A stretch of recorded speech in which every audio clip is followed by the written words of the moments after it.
We are back for episode 3. And let me tell y'all, right here, straight up. I don't know, y'all. We on season 3. I'm a little bit concerned after watching this episode. It's some things I'm gonna say and talk about, some critiques, because don't lose me. Do not lose me. I'm wondering from other folks, are y'all tired of seeing the relationship? And if y'all want to see more of the law and order. Okay, but we gonna get into that. But let's get into this episode from a therapist perspective. If you are new here, I am Denise Brady, and I have loved this show, but I'm concerned. I saw some things. I watched enough TV to know, like, yeah, I might be losing some folks.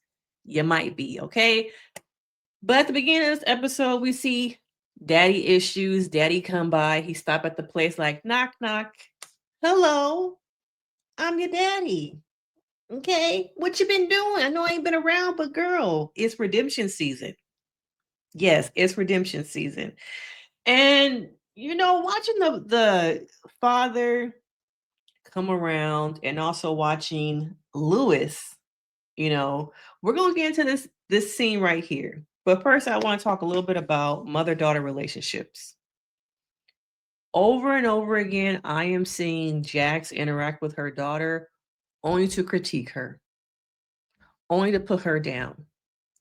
Why is it that we have to continue to see this girl come on the scene and only for bad stuff to happen to her? Like, as a daughter, I'm just like, once again, I said in my last recap, what is the daughter's purpose?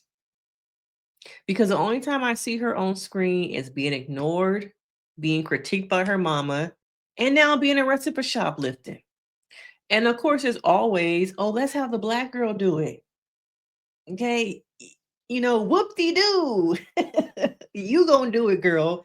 We want you to choose truth or dare. And we saw the daughter decide to ditch school and walking around Santa Monica with her friends, two white girls and her. And the two white girls they see this purse in the window, they window shopping, and they see this pink Prada purse. And the white girl's like, oh, I got an idea. Naima, choose truth or dare, but choose dare. Okay. And so the white girl set her up for the okie doke. Isn't that how it always is in these TV shows? Black girl goes in, decides to steal some stuff. Oh, who gets arrested and who goes home with mama and daddy? And of course, Naima gets arrested. And fortunately enough, Jack's a lawyer. She has connections, so she's able to go down there and bail her daughter out. But notice how when Miss Mamas walks in with her briefcase and with daddy, Mama's is quick to be critical. What you doing? Why you doing this? Once again, another scene of her being critical of her daughter. Where's the love? Have we seen any episodes throughout these 3 seasons of Jax loving on her daughter? Now, Daddy is a soft one because he has the ability to give her that hamburger, give her the soft, hit her with the you doing some dumb shit, but we gonna make it through. That soft bun. Okay. But Jax doesn't know the hamburger method when it comes to her kids. She go hard in the paint. And I need her to turn off some of that lawyer in the courtroom and become a mother. So it's just frustrating to see over and over again. Her daughter has a scene and it's only to be ridiculed by the mama. And we're gonna get into the other scene later, but watching her, I was just like, maybe it's just my own ish coming up. I was like, how come every time we see you, girl, it's your mama yelling at you saying, get out my face, get out grown folks' business. It's number 2 of lift. Bring her to the office. Use some of that nepotism. Okay, get her feet wet. Let her do something with herself, but I digress on that. I digress on that. Okay. Now it's interesting that the father shows up to her house and he has a substance abuse issue. He ain't really been around. She said, next time you decide to stop by, don't. Okay. And then we get this scene of her having dinner with her mother, and then the mom's like, "Oh, hi. Surprise! I invited your daddy. I invited your daddy." And they have this discussion about redemption. Now it's interesting because I feel like in some ways, this is about to go deep, y'all. Lewis would have done the same thing that she is mad about her father doing. And it's interesting how she's able to forgive her husband for cheating on her and having a baby, but there's no forgiveness, no redemption for her father walking out and having a substance abuse issue. But when we think about it, if the baby had not passed away, Lewis would have probably had an in-out relationship with that baby because Jax would have never accepted that baby. So it's interesting to watch this parallel process happening, her husband getting redemption for what some people might flag as an unforgettable, I'm tired, y'all. Unforgivable mistake. Bringing a baby in, having a side baby. Some of y'all's like, we tired of seeing y'all relationship shit. Let him go and let's move on, is what I've been seeing in the comments. So it's interesting to watch her father come up.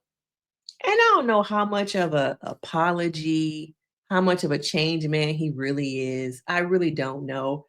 But I watch her give her husband redemption, a way for him to become a better man, but not your daddy. Let me know your thoughts. Okay, let me know your thoughts.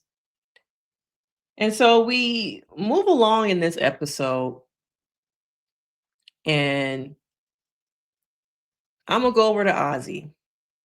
Ozzy to me, in some ways, is the best part of the season, and Tommy. Okay. Ozzy has so many layers as a character and as a black man. Now he's this child actor trying to fight this case about his girlfriend coming up deceased. Not only that, but we see him dancing to the thong song. Okay, vibing out.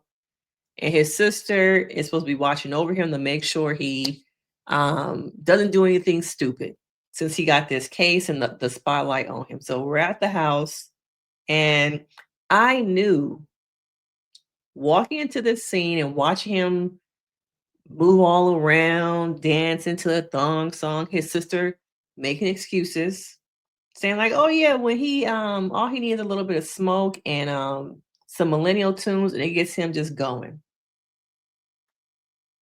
I'm like, "Girl, that's more than some weed. That's more than weed right there." Okay? But I'm like, "Okay, what y'all really talking about?" So we see the sister who is also an enabler, like everybody else around him.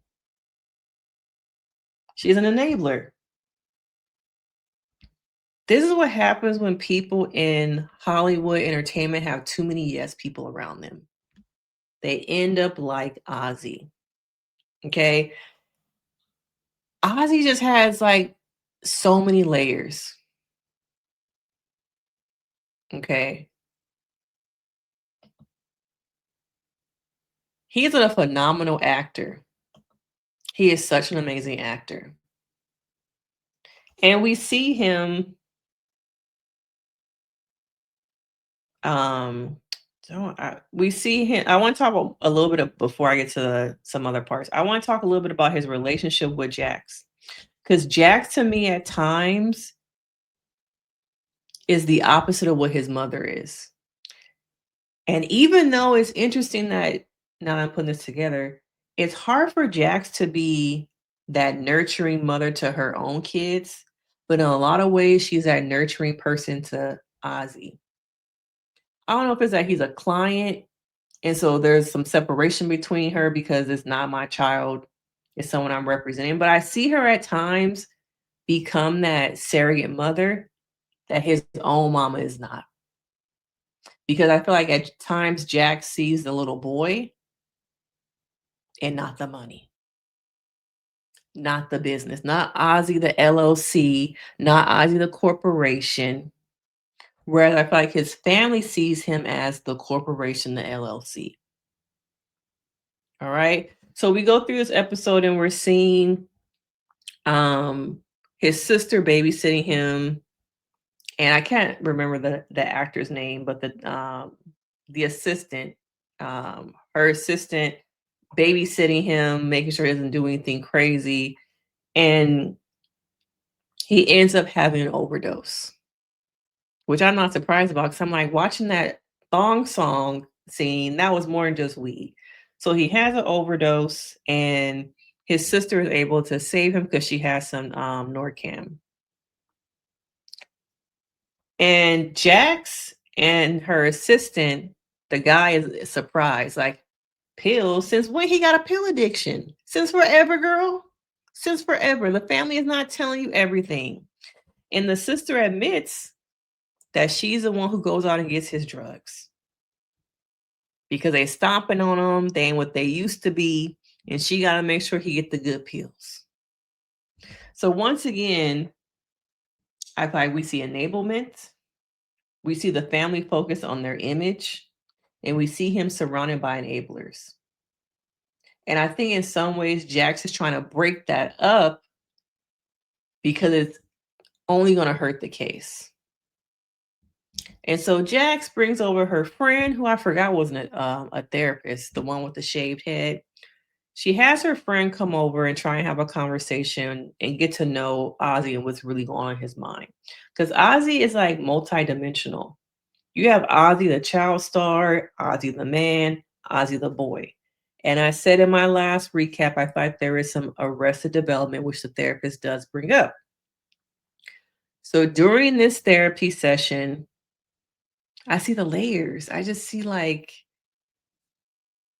the cinematography, the lighting in the scene, when he's talking about the things he's been through and that light is shining on him. Y'all did that. Y'all did that. Okay. So it comes out that being a child star, he was involved in seeing different things that kids see at parties with adults. Substances were introduced to him. It started off as just a little bit of something to keep him kind of social. Till it got to a point where he was in that age. He was in that age. And during this time, he confides in the therapist that he was actually SA'd as a child. Now, I think that's going to be a pivotal thing because I feel like the department that's like, oh, I'm enjoying that y'all are showing Black men be vulnerable, transparent, the different layers. And I wonder if that SA situation is going to come back up because it had to be by somebody he knows. Okay, by somebody he knows. And I noticed in this episode, they highlighted a little bit more of when the doctor came over and checked him out after the overdose. I'm like, what's up with that doctor, man? What's up with the doctor?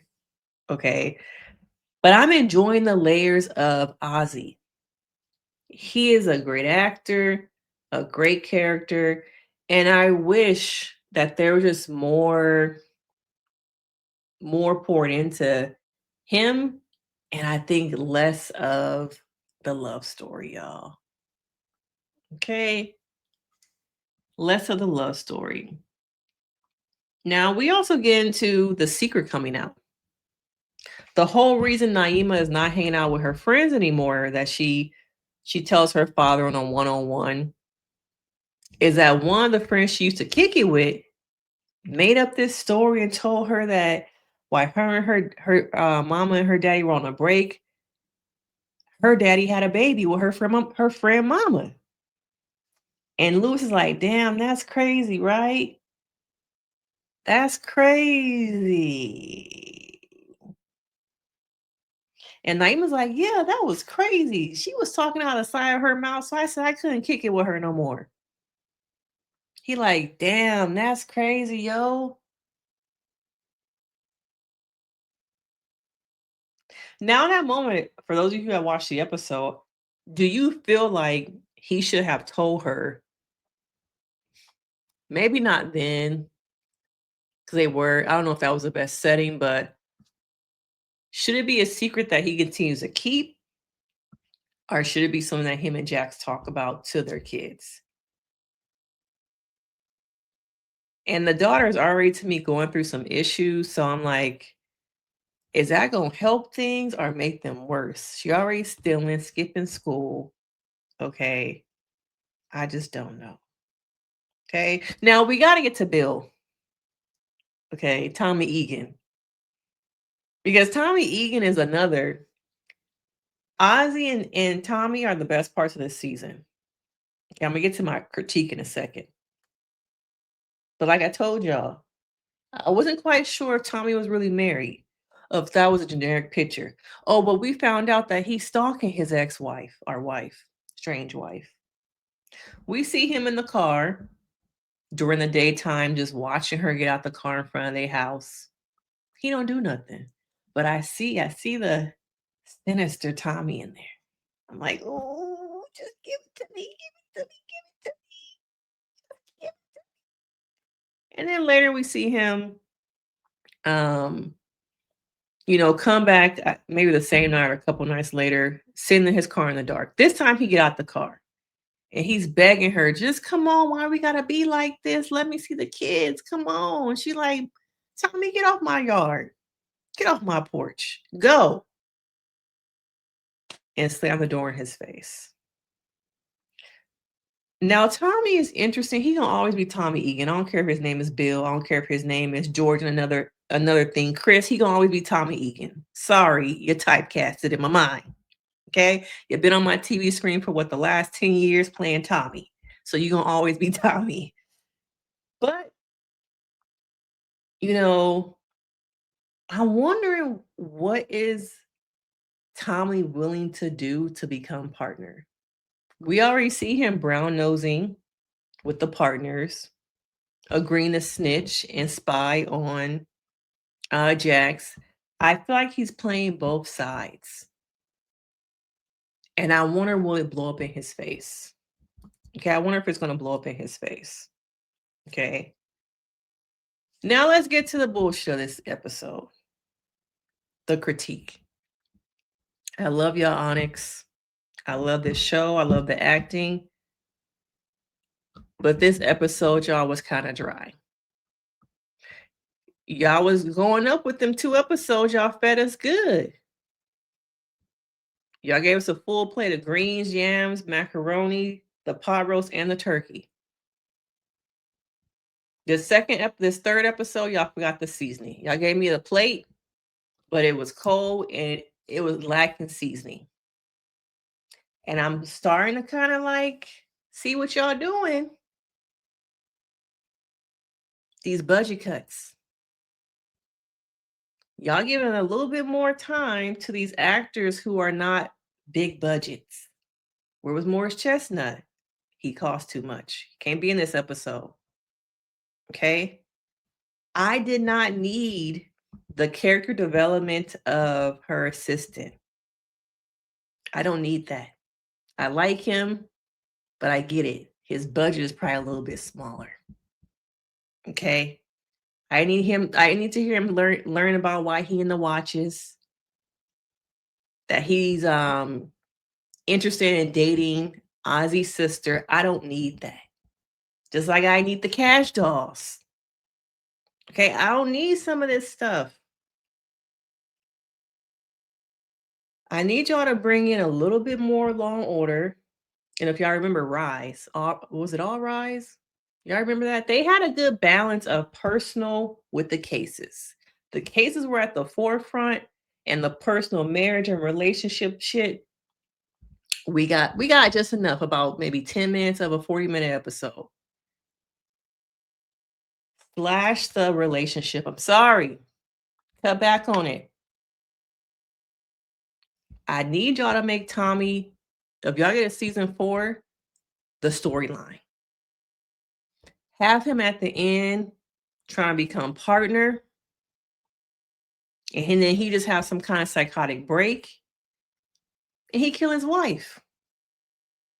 And then he got to call Jax. You know what? Are he on the run? And the next season, y'all trying to figure out where he at. Yeah. Okay. But I want to know what y'all think about Tommy being the core storyline of a season 4. Okay. Also, bring back the friends. Okay, we want to know what old girl doing now she got off. What her daughter doing? Did she go off and be with old boy in Mexico? You know, her is she in her cougar era? Give me that. Okay. But I feel like y'all are building a little bit too much. This is my same critique last season. That y'all said, oh, you just need to watch it a little bit more. Okay, give it a shot. If you watch my TikToks last season, it was the same thing. Too much relationship. Okay, too much of the romance. It's not equal. Okay, I need more of the story. This is good. Lots of layers here. Child star. I'm seeing Jonathan Majors. I'm seeing a little bit of what's that white boy name? I'm seeing a little bit of Justin Bieber mixed in together. I'm seeing the layers. Okay. But I don't want y'all to lose me. Okay, we got 5 more episodes left. I know it's a wrap already. I can't go back and fix nothing. But the episode was just kind of like, okay, girl, we see y'all. I see the food, but who made it? Okay, who cooked the macaroni? Because it don't look like the same macaroni we got at Christmas last year. Okay. Let me know if y'all like my little metaphors. But it didn't eat. Okay? It didn't eat. It was cool. It didn't eat though. All right. Now I want to know because y'all thought that some of y'all thought Alex was gonna be Cordell. Alex is not Cordell. Okay. We see at the very end, Alex finally calls him back and he's like, alibi, nigga. Alibi. He said, F your alibi. F your alibi. Pow pow. Pow pow. So was that the doctor in the car at the end? I couldn't tell because it was kind of dark, but he got an alibi, but his alibi is like, adios, MFA. Adios. You on your own, cuz you on your own. All right. But I'm curious to see, like, they still have so many actors that guest appearances, Cordell, Lori Harvey, so many people to add. I'm just like, how are these people gonna fit in? And once again, they're not necessary. They really not. Stick to the core. All right, stick to the core. But let me know your thoughts. I still think that it's somebody in the family. I was saying it was the mom and the daddy. But would that be too obvious for it to be the mom and the daddy? Okay. But let me know your thoughts. If you're on to the end of this video, let me know. Put some stars in the chat, some purple hearts. Are you still watching the season? Are you only watching my recaps because you don't got Hulu? Okay. And I will see you signing off in the next episode. Deuces. Deuces.